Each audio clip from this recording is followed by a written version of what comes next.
Inside a small velvet box, a silver K9 whistle sat in heavy silence. It was a commander's tool worth 1,000 words on the battlefield, but it meant nothing to the Marine who refused to blow it. Staff Sergeant Nolan Hart sat in his wheelchair by the window, a ghost in his own home, haunted by a desert blast that took his legs and his best friend. He thought his story had ended in the sand of the Middle East. But when a local nurse showed him a single blurry photograph, Nolan's heart stopped. It wasn't a monster from his past.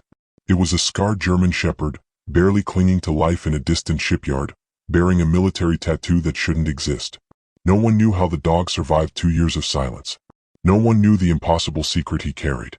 But what Nolan found waiting for him in a sun-drenched park wouldn't just break his heart. It would force him to face a terrifying truth about the day the world exploded. Before we get deep into the story, please let me know in the comments where you're watching from. Hit subscribe if you're hooked in and ready to enjoy this story, because tomorrow I have another beautiful story to share with you, and I don't want you to miss it for anything. Now let's get into the story. The silence in Nolan's home wasn't just a lack of noise, it was a weight. It was a thick, invisible shroud that settled over his medals and his tucked-away uniform. Outside, the afternoon sun mocked his confinement, casting long, golden shadows across the floorboards.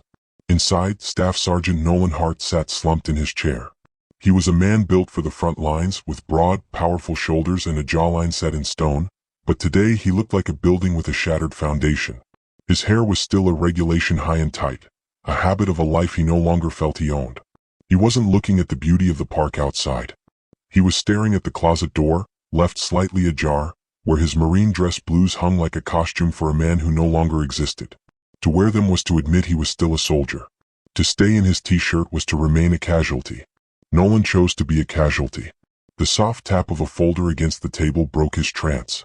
Elena, a veterinary nurse with eyes full of weary compassion, stood beside him. She didn't offer pity. She knew Nolan's pride was the only thing he had left. "Nolan," she said softly. "The shipyard called. They found him. But you need to prepare yourself. He isn't the dog you remember." Nolan didn't answer. His knuckles turned white as he gripped the rims of his wheelchair. "He died in the blast, Elena. I felt the heat. I heard the silence." "He didn't die," she countered, sliding a photo onto his lap. "But he's been through his own war to get back to you." Nolan looked down, and for the first time in 2 years, his breath hitched. The dog in the photo was thin, his coat matted with oil and salt, and behind his powerful chest was a metal frame, a rear-wheel cart for legs that no longer worked. The transition to the park was a blur of adrenaline and dread. The air smelled of freshly cut grass and lake water, a scent that usually brought peace, but today felt heavy with the ghost of the desert. Elena pushed the chair toward a secluded grove of oaks. As they rounded the bend, Nolan saw him. A German shepherd sat waiting, the sun glinting off the titanium of his mobility cart. For a second, time didn't just stop, it shattered. The dog's eyes were a deep, intelligent amber, eyes that didn't see a wheelchair or a victim. They saw a partner. Nolan's hands flew to his face, his composure disintegrating into raw, agonizing sobs. He had expected to find a memory. Instead, he found a mirror.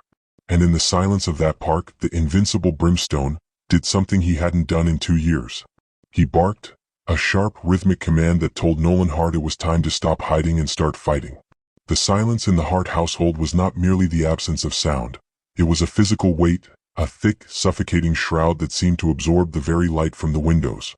For Staff Sergeant Nolan Hart, this silence was a constant companion, a reminder of the piercing silence that follows a battlefield detonation once the ringing in the ears finally fades into a permanent, hollow hum. He sat in his wheelchair, a frame of titanium and mesh that felt less like a tool for mobility and more like a prison, staring out a sun-drenched window that overlooked a world he no longer felt part of. Nolan lived in a silent world of what-ifs, his mind a repetitive loop of the ambush in the Middle East that had paralyzed him from the waist down and, as he believed for 2 long years, claimed the life of his K9 partner, Brimstone. In the corner of the room, the closet door stood slightly ajar, revealing his marine dress blues. They hung there, stiff and decorated with ribbons that spoke of a valor Nolan no longer recognized in himself. To him, they were a shroud for a man who had died in the sand, leaving behind only a discarded weapon that the world had no use for. On the nightstand sat a velvet box containing a silver K9 whistle, its surface tarnished from neglect. It was a relic of a past life, a commander's instrument that had stayed silent because the ears it was meant for were supposed to be buried thousands of miles away. Nolan's posture was slumped, his broad, combat-built shoulders collapsing inward as he waited for an end that never seemed to arrive. The sharp, rhythmic rap of knuckles against the front door broke the stillness. Nolan didn't move. He didn't expect visitors, and he certainly didn't want them. He preferred the limbo of his isolation, where he didn't have to face the pitying glances of neighbors or the forced optimism of the VA. But the knocking persisted, followed by the sound of a key turning in the lock. Elena, a local veterinary nurse who had become a reluctant bridge between Nolan and the outside world, stepped into the gloom. She was a woman who radiated competence, much like the doctors Nolan had spent months avoiding.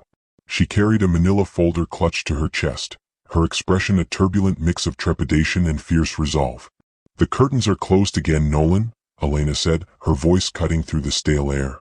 She didn't wait for an invitation. She walked to the windows and pulled back the heavy fabric, letting the afternoon sun spill across the dusty floorboards. Nolan shielded his eyes, his storm cloud eyes, narrowing in irritation. "I was fine in the dark," Nolan grunted, his voice raspy from disuse. "What do you want, Elena?" "If this is about the physical therapy sessions, I already told the coordinator I'm done. There's no point in training a dead engine." Elena didn't flinch at his hostility. She had seen the boundaries of his pride many times before. She pulled a chair over, sitting directly across from him so he couldn't look away. "It's not about the therapy, Nolan." "Not exactly. I went to the shipyard clinic this morning. There was a report of a stray dog found in a shipping container that came in from the coast. A German shepherd." Nolan's jaw tightened. The mention of the breed was a physical blow to his gut. "I don't want a dog. I can barely take care of myself. Why would I want another broken thing in a world full of them?" "Because this dog isn't just a stray," Elena said, her voice dropping to a whisper. She opened the folder and slid a grainy, high-contrast photograph onto Nolan's lap. The shipyard workers thought he was aggressive at first. He was starving, his ribs showing through a coat matted with oil and salt. But when the vet tech got close enough to sedate him for an exam, they found it. A military tattoo in his ear. Service number K9B7. Brimstone. The world seemed to shatter for Nolan. The photo was a blurred image of a dog whose amber eyes held a depth of sorrow and recognition that haunted Nolan instantly. But it wasn't the dog's face that stopped Nolan's heart. It was the contraption attached to his hindquarters. The invincible Brimstone, the dog Nolan remembered as a living anchor in the heat of combat, was now supported by a metal harness and two rugged wheels, a rear wheel cart for legs that no longer functioned.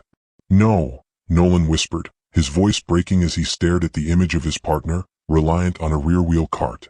The sight didn't bring joy, it brought a cold, hard knot of regret. Seeing the dog in a wheelchair cart mirrored Nolan's own brokenness, so closely that it nearly destroyed the last of his defenses. He reached out, his hand trembling uncontrollably as his fingers brushed the photo. "He was supposed to be gone. I thought he was gone forever." "He spent 2 years trying to find his way back to you, Nolan," Elena said, her own eyes filling with tears as she watched the ghost of a Marine finally start to resurface. "He was found in a container that had been moved through 3 different ports. The logistics don't make sense. He shouldn't be alive. But he's here. And he's waiting." Nolan looked from the photo to his own useless legs, then to the silver whistle on the nightstand. The phantom weight he often felt on his lap, the memory of Brimstone's head resting there after a long patrol, suddenly felt like a leaden reality. He felt a surge of adrenaline, a shock of a heart restarting, but it was laced with the terrifying fear of reopening old wounds. "He's at the clinic?" Nolan asked, his fierce and bright eyes locking onto Elena's for the first time in years. "He's in the recovery ward," she confirmed. "He's weak and he's been through hell, but the minute he hears a voice that sounds like yours, he starts a perimeter sweep with his eyes. He's still a soldier, Nolan. He's just waiting for his squad leader." Nolan gripped the rims of his wheelchair, his knuckles white as he gripped the rims. The isolation he had cultivated, the limbo he had chosen to remain in, was being torn down by the image of a dog who had chewed through metal and crossed oceans just to find him. He looked at the marine dress blues in the closet. For the first time, they didn't look like a shroud. They looked like a uniform of readiness. "Take me to him," Nolan commanded, his voice finding the steel core of the sergeant he used to be. He didn't know if he was ready to face the reflection of his own disability in his partner, but he knew the mission wasn't over. As Elena helped him prepare to leave the house, the piercing silence, was finally replaced by the heavy, purposeful thud of a man deciding that broken things are often the strongest. The afternoon sun over the park was a mockery of the darkness Nolan had cultivated in his living room for 2 long years. The sky was a brilliant, indifferent blue, and the air smelled of freshly cut grass and the cool, stagnant scent of lake water, a combination that should have been refreshing but instead felt heavy with the ghosts of the desert. Elena drove the van with a steady, clinical quiet, her eyes occasionally darting to the rearview mirror to check on the man who sat in the back, anchored in his wheelchair, his marine dress blues buttoned tight against a chest that felt like it was ready to cave in. Nolan had insisted on the uniform. He had spent years viewing his blues as a shroud for a man who had died in the sand, but today he felt he owed his partner a proper formation. If Brimstone was truly alive, he wouldn't meet a discarded weapon in a t-shirt. He would meet his sergeant. As the van pulled into the secluded grove near the lake, the piercing silence of Nolan's home was replaced by the distant sounds of children laughing and the rhythmic rustle of oak leaves. Nolan gripped the rims of his wheelchair, his knuckles turning white, a fluid motion practiced 1,000 times as he prepared to descend the ramp. His heart hammered against his ribs like a trapped bird, a monotone frequency of dread humming in his ears. He didn't want to see another broken thing. He didn't want to see the invincible Brimstone, reduced to the same state of limbo that had defined Nolan's life since the ambush. Elena helped him navigate the gravel path, the small wheels of his chair crunching over the earth in a way that sounded uncomfortably like footsteps on desert sand. They reached a wide, grassy expanse that bordered the water. Elena stopped. She placed a hand on Nolan's shoulder, a gesture of grounding that he almost shrugged off until he followed the line of her gaze. "There," she whispered. At the edge of the grove, standing beneath the sprawling canopy of an ancient oak, was a figure that shattered Nolan's world. It was a German shepherd, his coat once a burnished obsidian and tan, now showing patches of matted fur and the silver threads of age and trauma. But Nolan didn't look at the dog's face first. His eyes locked onto the mechanical frame, the rugged rear-wheel cart that supported the dog's paralyzed hindquarters. The invincible Brimstone was anchored to a device of metal and rubber, his back legs suspended in a harness, leaving him to pull his weight forward with the sheer strength of his front paws. The sight hit Nolan like a physical blow, a shock of a heart restarting that carried more pain than he could endure. This was the emotional destruction Elena had warned him about. To see his protector, the creature who had stood between him and 1,000 threats, now reliant on a rear-wheel cart, was like looking into a jagged mirror. Brimstone's disability wasn't just a physical fact. It was a visual confirmation of the war that had followed them both home. Nolan felt his composure disintegrating, the psychological wall he had built between himself and his marine identity crumbling into the dirt. "Brimstone," Nolan rasped, his voice breaking, barely a sound in the vast afternoon. The dog's ears, one slightly notched from a shrapnel tear, twitched instantly. The German shepherd turned his head, his rich, intelligent amber eyes locking onto Nolan with a depth of recognition that seemed to span the 2 years of their separation. For a second, time didn't just stop, it shattered. The dog let out a low, mournful whine that transitioned into a sharp, piercing yelp of disbelief. With a frantic, rhythmic clack-clack of the metal cart against the gravel, Brimstone surged forward. He didn't move with the effortless grace of a dog in his prime. He moved with the agony and grit of a soldier who refused to stay down. He scrambled across the grass, his front paws digging into the earth, the cart bouncing behind him as he bridged the gap between their 2 worlds of limbo. Nolan didn't wait. He threw his weight forward, his hands striking the rims of his chair as he met the dog halfway. When they reached each other, Nolan collapsed. He didn't fall from his chair, but his spirit seemed to drop, his hands flying to his face as he let out great heaving sobs of relief and love. He buried his face in his hands, weeping openly for the first time since the desert. He wasn't crying just because he had found his friend. He was crying because he finally understood that he wasn't the only one who had survived the fire only to be left in the ash. Brimstone didn't care about the medals or the wheelchair or the tears. He pressed his heavy, scarred head against Nolan's chest, absorbing the tremors of the weeping man. He began to lick Nolan's hands, a relentless assault of affection that cut through the smell of antiseptic and isolation. The dog's warm, earthy breath washed over Nolan's cheeks, a living anchor in the middle of the storm. Nolan eventually lowered his hands, his storm cloud eyes red and turbulent. He reached out, his fingers trembling uncontrollably, to trace the shape of Brimstone's skull, feeling the familiar ridge of bone between the ears. He moved his hand down to the dog's ear, gently peeling it back to find the faded green ink of the military tattoo. K9B7. "You and me, buddy," Nolan whispered, his voice thick with the grit of 1,000 what-ifs. "We both walked out of the fire, didn't we?" Brimstone leaned his full weight against Nolan's wheelchair, his shoulder pressing into Nolan's thigh, a technique known as deep pressure therapy that the dog had likely learned to perform even without his back legs. He looked up at Nolan, his amber eyes clear and unblinking, holding 1,000 years of loyalty. He wasn't a victim. He was a survivor who had kept his soul intact. The climax of the reunion wasn't just in the touch, but in the command. Nolan, still shaking, reached for the silver K9 whistle he had finally brought with him. He didn't blow it, but he held it between his fingers. Brimstone saw the movement. He shifted his front paws, bracing his chest against the harness of his cart, his body turning rigid and ready for duty.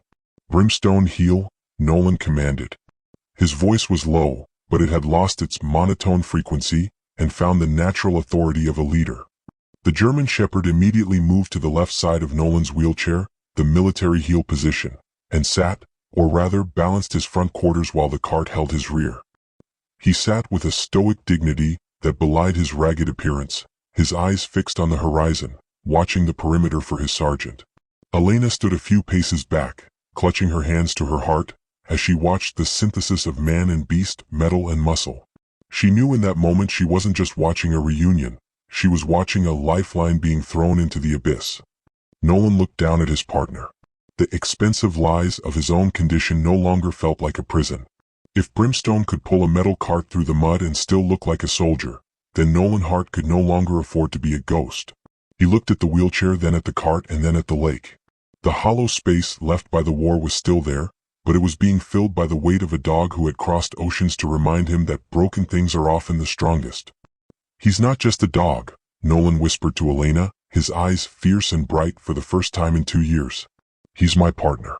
And we're not finished yet." As the sun began to set, painting the sky in streaks of gold, the Marine and the Guardian sat together in the park, 2 soldiers who had finally found their platoon. The limbo was over. The mission to help him live, his life was just beginning. But as they prepared to leave, a dark curiosity lingered in Nolan's mind. How had Brimstone survived the shipyard? And what was the impossible secret he was guarding? A secret that, once revealed, would nearly destroy Nolan Hart all over again. The threshold of the Hart household had always been a battlefield of narrow hallways and high counters, but now it felt like a labyrinth designed specifically to mock the 2 soldiers who occupied it. When Nolan returned from the park with Brimstone, the piercing silence of the home didn't lift. It simply changed its frequency. Now the air was filled with a new rhythmic dissonance. The hollow whir of Nolan's wheelchair tires against the hardwood, punctuated by the staccato click and drag of Brimstone's rear-wheel cart. As Nolan maneuvered himself into the kitchen, the sunlight hitting the floor revealed a layer of dust that felt like a visual confirmation of his neglect. He looked down at his partner. Brimstone sat, or rather balanced, at the edge of the linoleum, his rich, intelligent amber eyes tracking Nolan's every move with a stoic dignity that felt like a heavy weight. The dog wasn't just a pet. He was a mirror reflecting a past that Nolan was desperately trying to outrun. Every time Nolan looked at the titanium frame supporting Brimstone's hindquarters, he didn't see a miracle. He saw a plastic and metal skeleton that promised a freedom neither of them truly felt they deserved. "You should be running, buddy," Nolan whispered, his voice a monotone frequency that offered no emotional foothold. "You shouldn't be tethered to a machine." The struggle began with the most basic of needs, a meal. Nolan reached for a bag of specialized K9 kibble on a shelf that had been built for a man who could stand. From his seated position, his biceps flexing under his t-shirt, he strained upward, his knuckles turning white as he gripped the edge of the counter. The bag was heavy, a physical truth of the war he was still fighting every day. As he yanked it down, his center of gravity shifted. The wheelchair skidded sideways on a slick patch of floor, and the bag burst open, spilling a mosaic of decay, brown pellets clattering across the tile like falling ash. Nolan froze, his breath coming in jagged, panic-stricken gasps. He stared at the mess, the smell of wet earth and dust rising from the floor. He felt a tear of frustration mixed with humiliation, tracking through the stubble on his cheek. He was a Marine who had led men into fire, and now he couldn't even pour a bowl of dog food without making a battlefield of a kitchen. Brimstone didn't move. Despite the food being scattered inches from his nose, his military discipline held firm. He sat in his cart, his body rigid, waiting for a release command that Nolan hadn't yet given. The dog's infinite patience was the loudest thing in the room. "Eat, Brimstone," Nolan rasped, the words slipping out before he could stop it. The dog lowered his head and began to eat with swift, efficient bites, but Nolan couldn't watch. He spun his wheels and retreated to the living room, his heart hammered against his ribs like a trapped bird. He stopped in front of the hallway closet, the door left slightly ajar. Inside, gleaming faintly in the shadows, were the expensive lies, his prosthetic legs. They stood at attention, marvels of modern engineering that Nolan viewed as metal skeletons, meant for a man who no longer existed. The sight of them was a physical blow. He looked at the wheelchair, then at the prosthetics, then back toward the kitchen where the clack-clack of Brimstone's cart signaled the dog was following him. The realization hit him with a sickening clarity. He couldn't care for Brimstone because looking at the dog was like looking at the ground, the smell of being fallen. He felt like a nexus of bad luck, a black hole that swallowed light and happiness. He truly believed that if he kept Brimstone, the universe would find a way to take the dog again, just as it had taken his legs and his peace. When Elena, the veterinary nurse, arrived later that evening to check on Brimstone's defensive wounds and adjust his harness, she found the house in a heavy quiet. Nolan was sitting in the dark, his back to the door. "He needs a bath, Elena," Nolan said, his voice raspy and thin. "And he needs someone who can actually walk him. Someone who isn't this." He gestured vaguely to his wheelchair, the visual confirmation of his confinement. Elena stepped into the room, radiating a competence that usually made Nolan feel smaller, but today she looked at him with a softened expression. She watched as Brimstone walked to the left side of Nolan's chair, the military heel position, and rested his heavy, wet head on Nolan's empty lap. "He chose you, Nolan," Elena said gently, "just like you chose him in the desert." "I chose him when he was a soldier," Nolan snapped, his eyes turbulent like storm clouds. "Now look at us.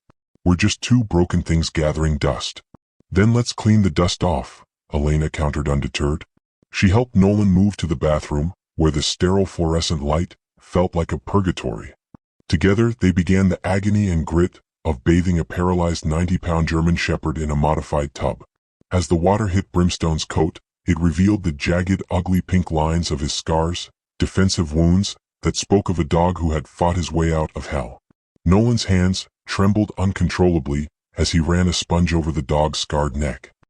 He felt the familiar ridge of bone between the ears and the defensive wound where he had fought off the monsters. For a moment, the flashback flickered and died, and the smell of burning rubber in Nolan's mind was replaced by the earthy and alive scent of wet fur. "You and me, buddy," Nolan murmured, his voice thick with tears. But the mirror was unrelenting. When it was time to dry the dog, Nolan had to lift Brimstone's rear quarters to adjust the metal harness. The dog let out a low, mournful whine, and Nolan felt the sharp, blinding pain of empathy shoot through his own phantom limbs. He saw the atrophied muscle of Brimstone's back legs and felt the shame coloring his cheeks for his own perceived weakness. "I can't do this, Elena," Nolan said, dropping the towel. "It hurts too much to look at him and see myself. He's my mirror, and I hate what I see." That night, Nolan lay in bed, staring at the ceiling fans spinning slowly above him. The prosthetic legs were still in the closet, the door shut tight. He could hear the drumming of the rain on the roof, a sound that usually lulled him to sleep, but tonight sounded like static in a radio headset. He heard a soft huff of breath near his doorway and the clicking of claws on the floor. Brimstone entered the room, the wheels of his cart squeaking slightly in the dark. The dog didn't go to his makeshift bed. He circled 3 times on the rug beside Nolan's bed and settled down with a heavy sigh, a sentinel in the dark. Nolan eventually drifted into a restless, shallow sleep. The dream started with the thud, thud, thud of rotor blades and the suffocating dry heat of the desert. He was walking on patrol, the gravel crunching under his boots, and Brimstone was 10 feet ahead, tail high. Then came the liquid fire and the explosion that tore the world apart. In the dream, Nolan tried to stand, but he couldn't feel the earth beneath his feet. He looked down and saw only ruin. He screamed for Brimstone, but his throat was filled with sand. He was drowning in the desert, the darkness closing in like a heavy, suffocating blanket. In the real world, Nolan was thrashing in his sheets, a guttural animalistic howl tearing from his throat. Brimstone didn't bark. With a fluid practice motion, the dog used the strength of his front paws to climb onto the bed, dragging his metal cart behind him with a heavy thud. He moved directly over Nolan's thrashing chest and lowered his full weight, pressing him down into the mattress. This deep pressure therapy forced Nolan's nervous system to switch from fight or flight back to reality. Nolan gasped, his eyes flying open to see, eyes full of infinite patience staring down at him. The weight was real, the heat was real, and the smell of the dog cut through the smell of blood and smoke in his mind. "I'm sorry," Nolan sobbed, wrapping his arms around Brimstone's neck and burying his face in the coarse fur. "I'm so sorry, Brimstone. I'm sorry." The dog rested his chin on Nolan's shoulder and let out a long, soft exhale, holding him together when he felt like he was falling apart. But as the first light of dawn began to creep through the window, Nolan saw the silhouette of the wheelchair in the corner and the metal wheels of Brimstone's cart at the foot of the bed. The mirror was still there, reflecting a truth Nolan wasn't yet ready to accept, that being broken is not the end of the story, but simply the beginning of a new chapter. He knew he wanted to return Brimstone to the safety of the clinic, but as he felt the warm, living anchor of the dog on his chest, he realized that safe doesn't save you. He had to decide if he was going to remain in limbo, or if he was going to accept the pain, accept the scars, and walk through the fire, because that is what love requires. For now they stayed there, two broken warriors holding the line in the dark, waiting for the light to get back in. But the smoke on the horizon was coming, and soon Nolan would be forced to decide if he was a Marine or just a man in a chair. The dawn that followed the park reunion was not the shy visitor Seattle usually offered. It was a cold, gray intrusion that seeped into the cracks of Nolan's bedroom. He lay in his bed, the sheets tangled around his waist, staring at the ceiling fan as it spun in a slow, hypnotic circle. Beside him, the phantom weight on the mattress was no longer a memory, it was the solid, breathing presence of Brimstone. The dog lay on the rug, his metal cart detached for the night, his body rising and falling with shallow, shivering breaths that suggested he was still fighting monsters from his nightmares in his sleep. Nolan watched him, feeling that familiar pang of despair tight in his chest. He looked from the dog to the expensive lies in the closet, the carbon fiber and titanium prosthetics that stood at attention, gathering a fine layer of dust, while Nolan remained in his self-imposed limbo.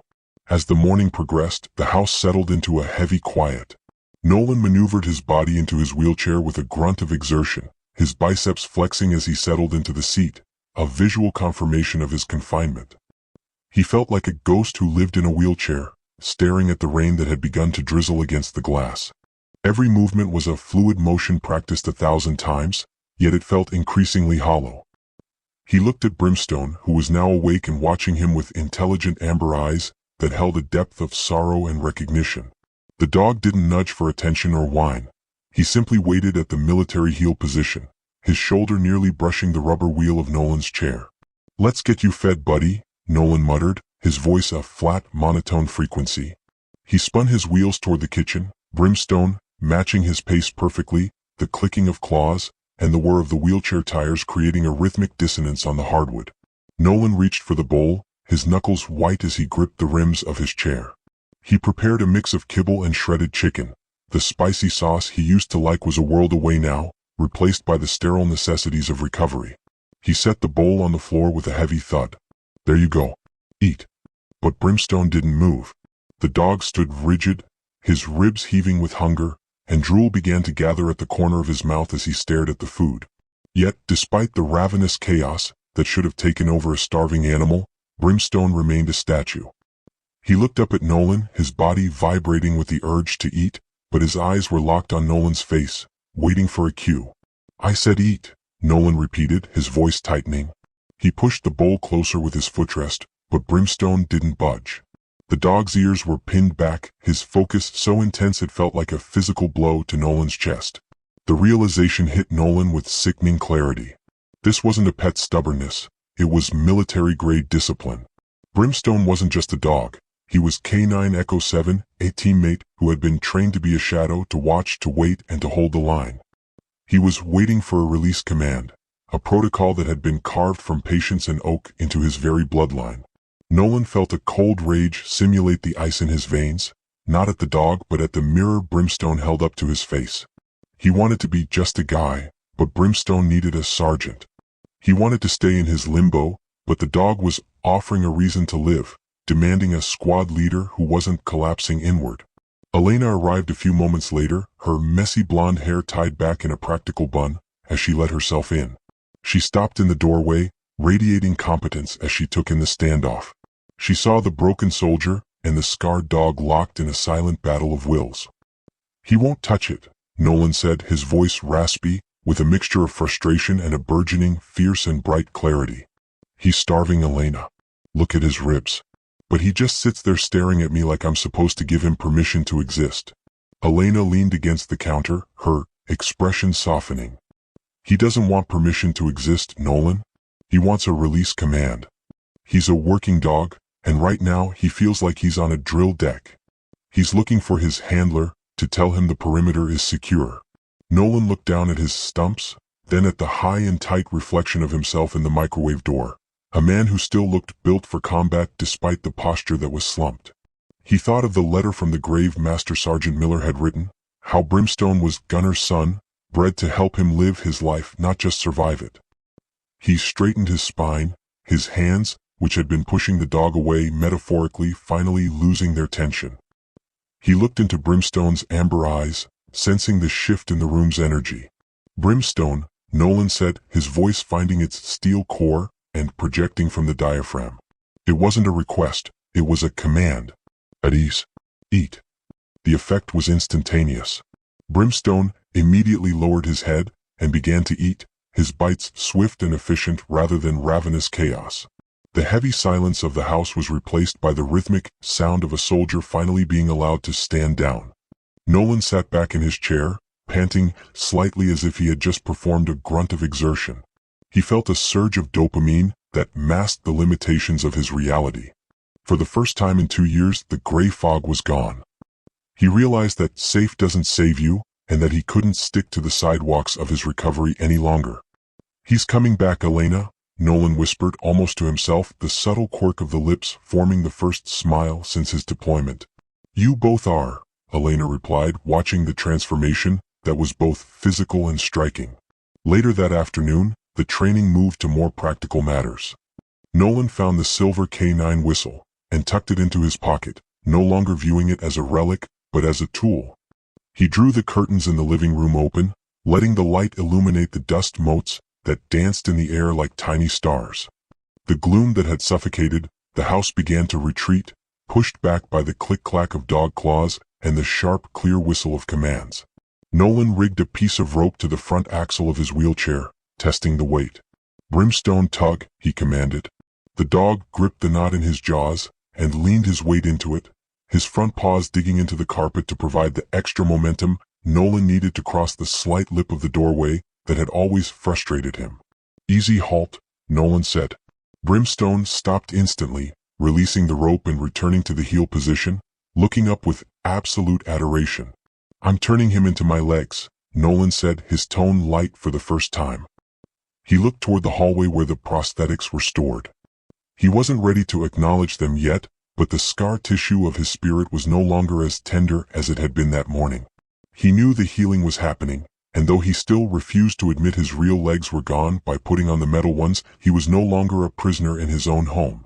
He was a Marine again, straightening his spine and holding the line for the partner who had walked through hell to find him. "We're going for a walk, Brimstone," Nolan said, his voice firm. "Field ops. No sidewalks." As they moved toward the door, the clicking of claws and the whistle of commands heralded a new chapter. Nolan didn't mind the clean pain in his shoulders as he pushed his rims hard. It was just the feeling of being alive.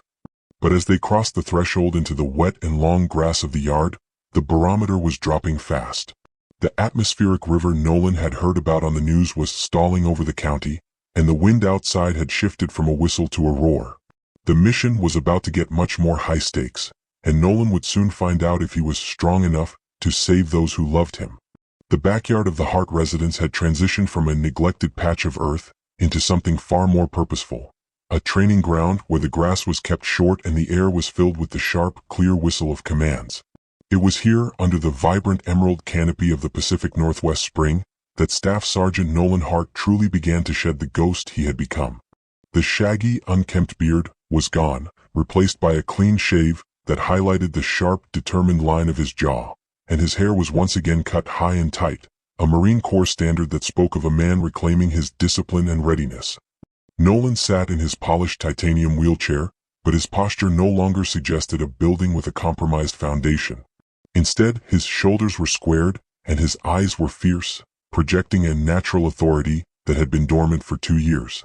Beside him, Brimstone was a statue carved from obsidian and anxiety, his amber eyes locked onto Nolan with a stoic dignity that felt like a living anchor.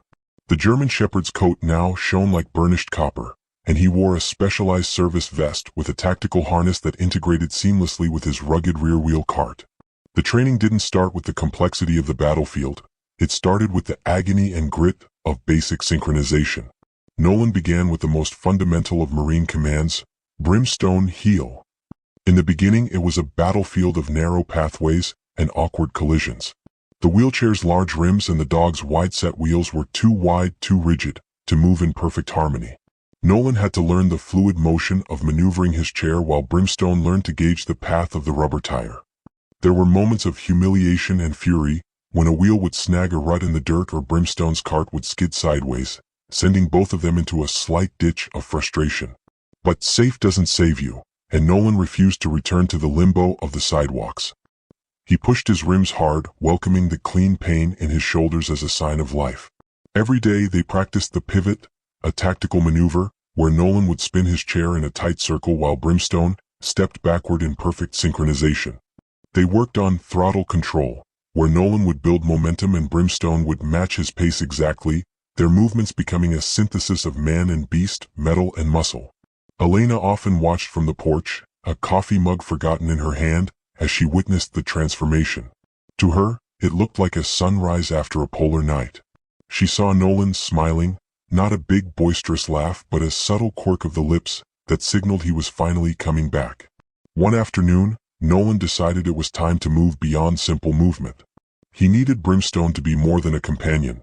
He needed him to be a tool and a leverage. He rigged a piece of rope to the front axle of his wheelchair, creating a tactical tether. Brimstone, tug, Nolan commanded. The dog didn't yank with ravenous chaos. Instead, he gripped the knot in his jaws and leaned his weight into it, his powerful front paws digging into the soft earth. The extra momentum was a miracle, allowing Nolan to clear obstacles that had previously been cliffs to his chair. When Nolan said, "Easy, halt," Brimstone would stop instantly and return to the heel position, looking up with absolute adoration. "I'm turning him into my legs," Nolan told Elena as they took a breather. He glanced toward the house where the expensive lies in the closet still stood at attention, gathering dust. Because those metal ones in there, they don't have a heartbeat. The training also addressed the darker side of their shared history. Nolan worked on deep pressure therapy, teaching Brimstone to recognize the signs of a flashback or night terror before it took hold. If Nolan's breathing became jagged or his heart began to hammer against his ribs like a trapped bird, Brimstone would climb onto his lap, using his weight to ground him and switch his nervous system back to the reality of the backyard. They practiced perimeter sweeps, where Nolan would send Brimstone ahead to scout the path, the dog's ears swiveling like radar dishes to track every sound. It was a military discipline that gave Nolan a sense of security he hadn't felt since before the blast. However, the scar tissue of Nolan's spirit was still tender. During a particularly difficult session on a deceptive patch of mud, Nolan's chair skidded sideways and tipped, throwing him face first into the wet dirt. The sudden wall of ice returned to his eyes as Elena rushed forward to help. "Stop," Nolan roared, his voice firm and projecting from the diaphragm. "I have to do this. If I can't get up, then I'm just a ghost in a chair." He was yelling at the universe, at the IED that had taken his legs, and at the shadows of the past that still haunted him. But he wasn't alone. Brimstone was there instantly, his nose nudging Nolan's ear, and his body vibrating with the urge to help. Nolan gritted his teeth, spitting mud from his lips. He looked at Brimstone, who was standing firm, his paws planted deep in the earth, a solid wedge of muscle. "Brimstone, brace." Nolan gasped. The dog didn't hesitate. He locked his elbows and tensed his shoulders, becoming a living statue. Nolan reached out, his hands trembling, and placed his full weight on the dog's back. Brimstone grunted softly but didn't buckle, acting as a fulcrum for Nolan to pivot his torso and hoist his body back into the seat. "Good boy," Nolan breathed, "good boy." From that moment on, the bond between them was no longer just about recovery, it was about battle readiness. They had learned to walk through hell together in the desert, and now they were learning to walk through the fire of their new reality. Nolan realized that true strength wasn't about pretending you are invincible, but about having the courage to accept help and lean on those who love you.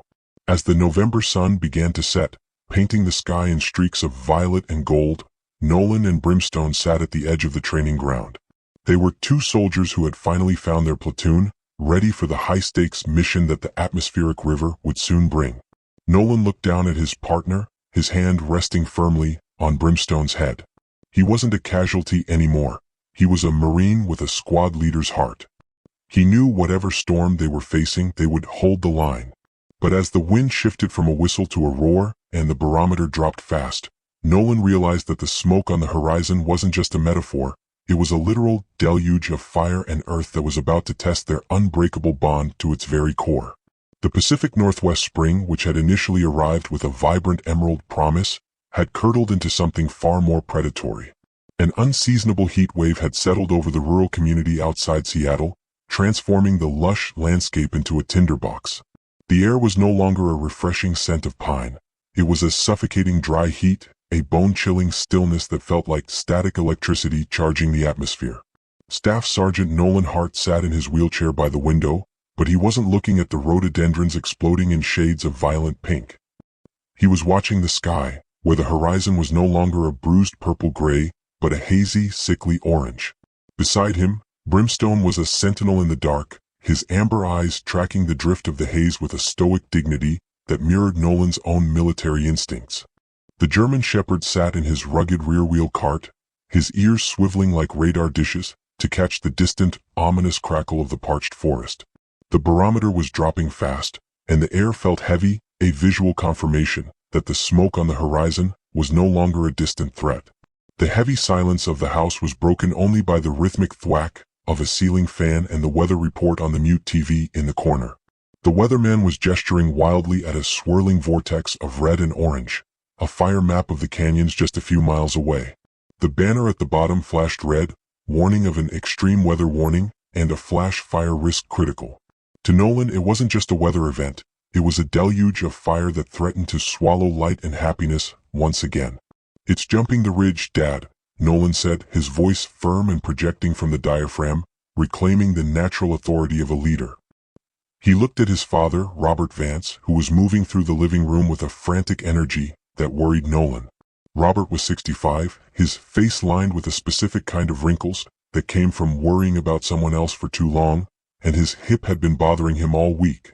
"We need to secure the house," Nolan commanded, his mind racing through tactical options. "Get the emergency kit and stage the supplies. This house is a forward operating base now." For the next hour, the gloom that had suffocated the household was replaced by focused action. Nolan moved through the hallways with Brimstone glued to his side, the clicking of claws and the whir of tires a synchronization of purpose. They filled the bathtub with water, checked the batteries in the flashlights, and staged MREs on the kitchen counter. Brimstone was pacing, whining low in his throat, occasionally stopping to press his side against Nolan's legs for reassurance. "Easy, buddy," Nolan soothed, his hand resting firmly on the dog's head. "We're holding the line." Nolan looked at his dress blues hanging in the closet, the gold buttons gleaming in the flicking orange light from the window.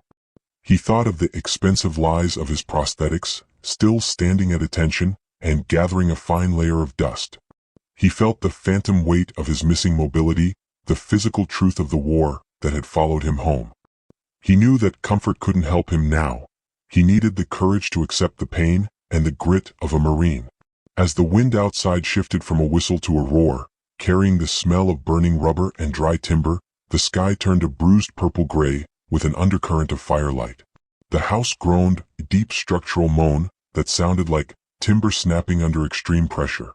Then the lights went out. It wasn't a flicker, it was a sudden absolute plunging into blackness. The hum of the refrigerator died, and the TV cut off, leaving the only sound as the screaming wind and the terrifying relentless approach of the heat. Flashlights. Nolan barked, clicking on his heavy-duty tactical light. The beam cut through the dark, illuminating dust and anxious dog eyes. Brimstone barked, a sharp warning sound, his ears swiveling like radar dishes. Nolan looked out the window. The smoke on the horizon had become a cloud of red mist and black smoke that was closing in like a heavy, suffocating blanket. He could see the sparking of downed power lines in the distance, looking like angry snakes. The hillside beyond their fresh landscaping was shimmering with heat. "Dad, stay where you are," Nolan called out, his heart hammering against his ribs like a trapped bird. But a sound like a bomb detonation, the crackle of a massive Douglas fir exploding from internal heat, tore through the night. The entire house lurched as the wind battered the structure. Nolan grabbed his wheels to keep from tipping over, his knuckles white. "It's here," Nolan whispered, the adrenaline crashing into his system. He looked at Brimstone, the partner, who had walked through the fire of a shipping container and hell itself to find him. He realized that the unbreakable bond they had forged in the training ground of the backyard was about to face its fierce showdown. "We don't leave men behind," Nolan gritted out, unbuckling the safety strap of his chair. He looked at the shadows in the hallway where his father was dying to save the house, and then at the ventilation window that offered their only salvation. "The mission isn't over," Nolan told the empty, dark house. The Marine was adapting. He locked the brakes on his chair and placed his hands on the floorboards, prepared to become a human ladder or a living anchor for those he loved.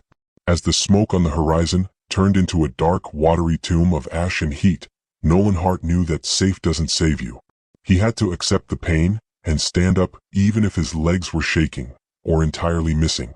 The fire was at the door, and the hero they needed was the one who had spent 2 years in limbo, only to find his spirit again in the muddy paws of a scarred German shepherd. The orange glow was no longer a distant promise. It was a wall of liquid fire pressing against the glass of the Hart household. The sky had transitioned from a sickly orange to a terrifying absolute black, choked by a cloud of red mist and black smoke that made the very air feel like a heavy, suffocating blanket.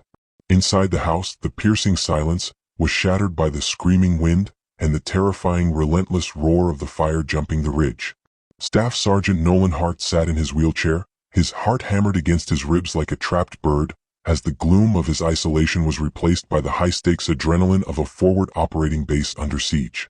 The mission had taken a catastrophic turn when Nolan's father, Robert, and the nurse, Elena, had attempted to move the van to a safer clearing.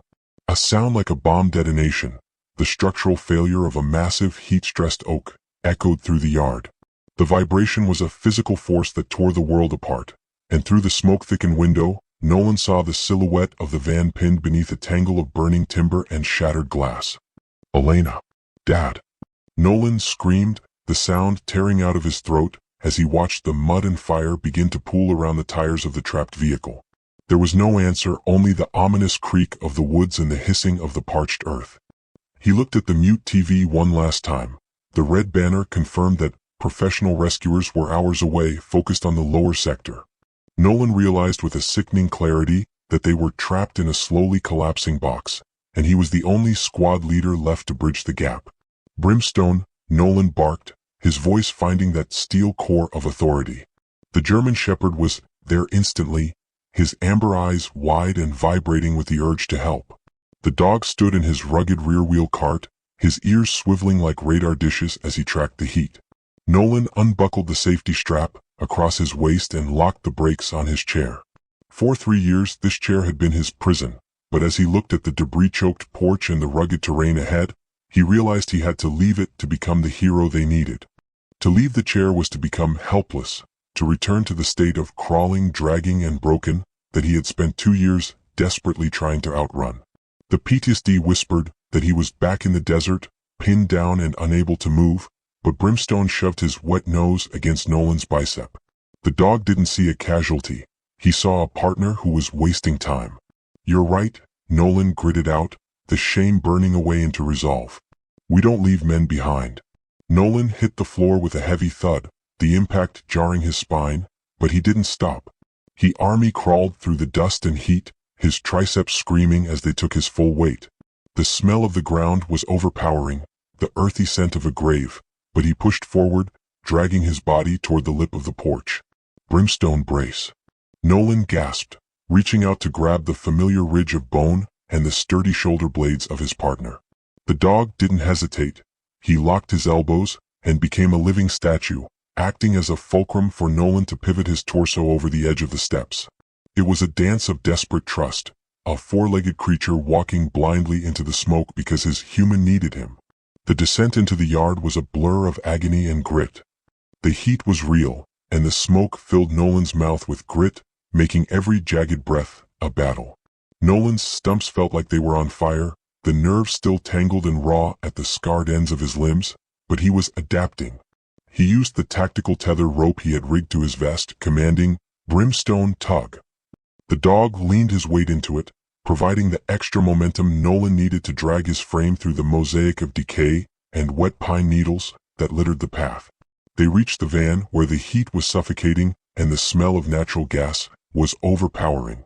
Elena was pale with panic, her hands fumbling as she tried to pull Nolan's unconscious father from the twisted door frame. "Nolan, you came down," Elena whispered, tear tracking through the dirt on her cheek. "I've got you," Nolan said, straightening his spine and finding the steel core of the sergeant he used to be. He used Brimstone as a living anchor, commanding the dog to brace against the side of the vehicle while Nolan used his core and spirit to heave the pinned door open. The basement of the world felt like it was sinking, but Nolan wasn't a ghost anymore. He was a Marine performing a rescue mission that chairs aren't supposed to handle. He hauled his father up, propping his head onto his lap, while Brimstone stood guard, his amber eyes clear and unblinking as he watched the perimeter. The hillside was still moving, and the smoke was closing in, but Nolan Hart had accepted the pain and accepted the scars. He looked at Brimstone, the dog who had chewed through metal and walked on bleeding paws to find him, and realized that safe doesn't save you. They were two soldiers who had found their platoon, and as the fire lashed against the world, they began the agonizing inch-by-inch journey toward the only hope of salvation. "We're moving out," Nolan commanded, his voice strong as he wrapped his arms around his partner. He knew true strength wasn't about being invincible. It was about the courage to stand up even when your legs were shaking. The fire was still roaring, but the light was finally getting in.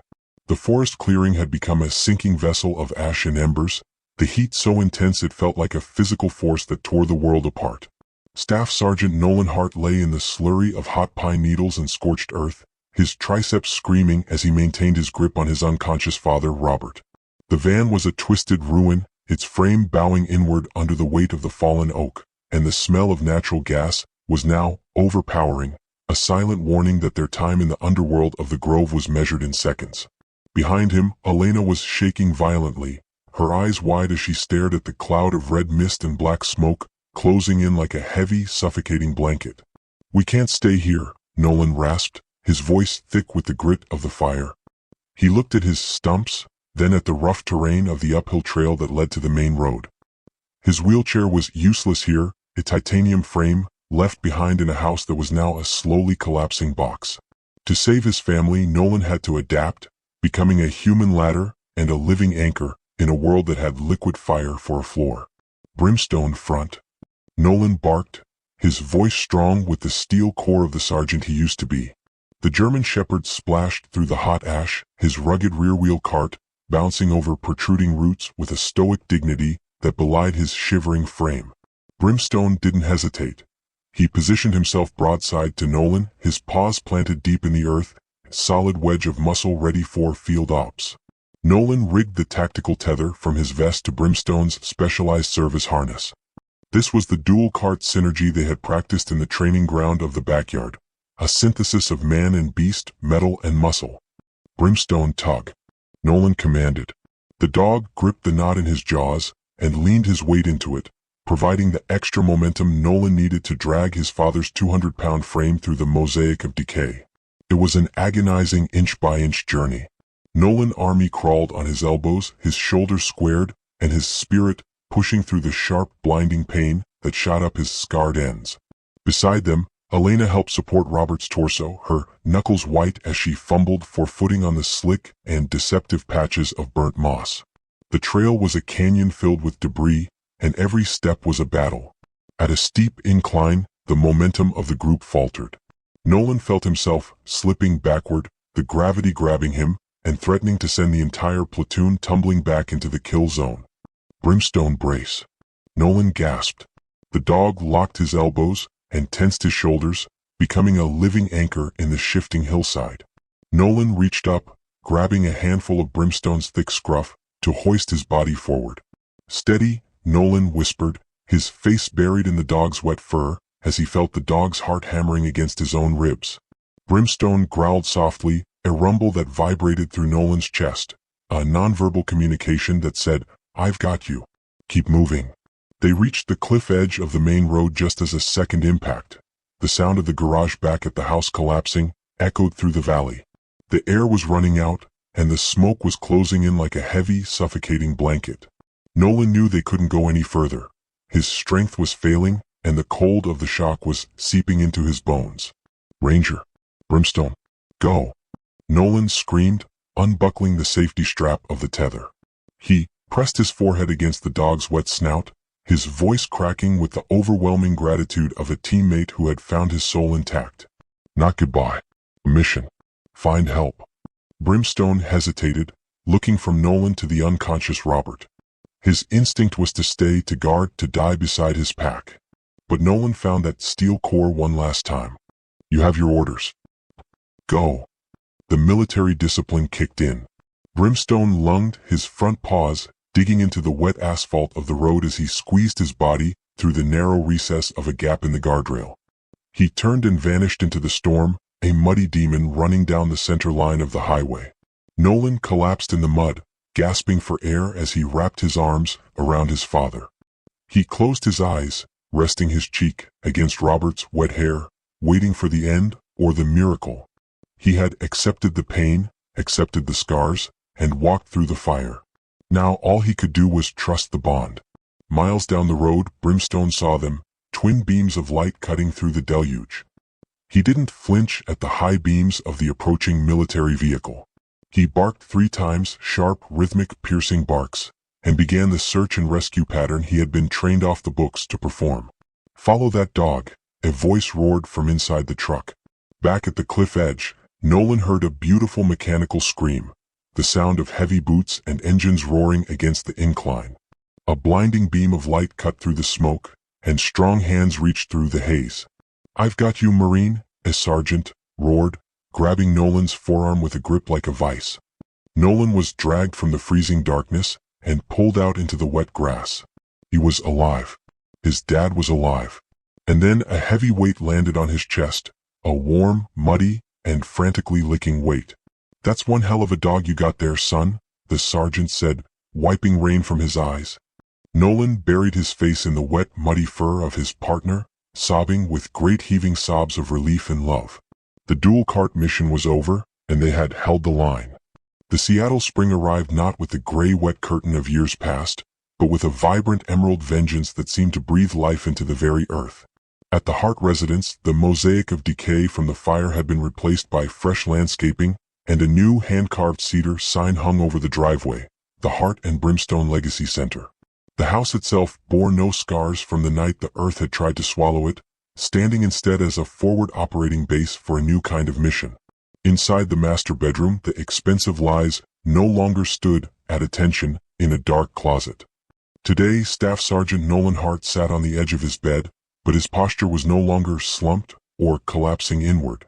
With a firm and projecting resolve, he reached for the carbon fiber and titanium limbs he had once viewed as plastic and metal skeletons. For 3 years, putting them on had meant admitting his real legs were gone. But after the fire, Nolan realized he didn't mind the pain anymore. It was simply the feeling of being alive. "Ready, partner?" Nolan asked, his voice steady. Brimstone, whose coat shone like burnished copper and obsidian, let out a satisfied thump of his tail against the hardwood. The German Shepherd wore a specialized service vest, adorned with the American flag, his rugged rear-wheel cart, polished until it gleamed under the November sun, or what felt like a new summer. The grand ballroom of Seattle City Hall was packed with reporters and familiar faces. In the front row, Elena sat next to Robert Vance, who looked younger, lighter, the lines of worry on his face finally softened. A hush fell over the room as the mayor stepped to the podium to honor a bond that survived war, disaster, and despair. "Please welcome," the mayor announced, Sergeant Nolan Hart and his partner, Brimstone. The curtains parted and the room held its breath. Nolan Hart stepped into the light, wearing his Marine Corps dress blues, the blood stripe running down his trousers like a vein of fire. But the audience wasn't looking at his ribbons or medals, they were looking at his walk. Clack, clack, clack. The sound was the rhythmic strike of carbon fiber against the stage. Nolan wasn't walking with effortless grace. He was fighting for every step, sweat beading on his forehead as his jaw was set in a line of intense concentration. Every mechanical lurch was a battle, and every victory was won in the mud of his own spirit. He wasn't doing it alone. Brimstone was right beside him, spotting his human with a shoulder pressed firmly against Nolan's left thigh. When Nolan wobbled slightly, the dog immediately leaned in, providing counter-pressure to stabilize his human without breaking stride. They moved as one organism, a synthesis of man and beast, metal and muscle. A thunderous ovation washed over the stage as the crowd stood up in a wave of respect. Nolan reached the podium and gripped the sides to offload some of the weight from his aching stumps. He looked down at Brimstone, who sat at absolute attention, with absolute adoration in his eyes. "For 3 years," Nolan told the crowd, his voice strong, "I hated these legs because they were a visual confirmation of what I lost. I wanted to stay in the chair because it was safe. But my partner here taught me that safe doesn't save you." He crawled through the fire and ran until his paws bled, because he knew that broken things are often the strongest. Nolan straightened his spine, looking out at the wounded veterans in the audience. "You don't stand up because it's easy. You stand up because someone needs you to. You accept the pain, you accept the scars, and you walk through the fire because that is what love requires." The ceremony ended with the mayor draping a heavy medal around Brimstone's neck, but the true resolution was found in the epilogue. At the Legacy Center, Nolan stood in a training yard with 5 young dogs and 5 veterans who felt too broken to continue. "We're all broken, Marine," Nolan said with a genuine smile to a young woman staring at her boots. "That's how the light gets in." He whistled and Brimstone trotted over to gently nudge her hand with his wet nose. Nolan watched them, leaning on a cane, but standing nonetheless. He realized his story wasn't an end, but a beginning of a new chapter. He had found his balance because he had the right partner to help him walk through the fire. As the sun set over the Puget Sound, Nolan Hart finally felt that profound peace. He was no longer a casualty. He was a Marine, and he was finally truly home. Right now, somewhere, a soldier is sitting in a dark room feeling like a discarded weapon. Somewhere, a dog is waiting by a gate for a hero who thinks he's too broken to come home. Staff Sergeant Nolan Hart and Brimstone crawled through liquid fire and literal mud just so they wouldn't have to leave each other behind. They didn't give up when their legs failed, and they didn't give up when the world turned to ash. If you have the heart to watch their struggle but not the seconds to honor it, then you've missed the point of their sacrifice. Don't just scroll away and leave them in the silence of that dark closet. If you believe that a broken life is still a life worth living, prove it right now. Hit that like button to show Nolan and Brimstone that their scars are medals of honor, not marks of shame. Subscribe to this channel if you promise to never leave a fallen hero behind, whether they walk on 2 legs or 4. And if you believe in the power of miracles and unbreakable bonds, write Amen in the comments below. God bless our veterans, and may He give you the strength to stand up even when your legs are shaking. Don't let their story end in silence.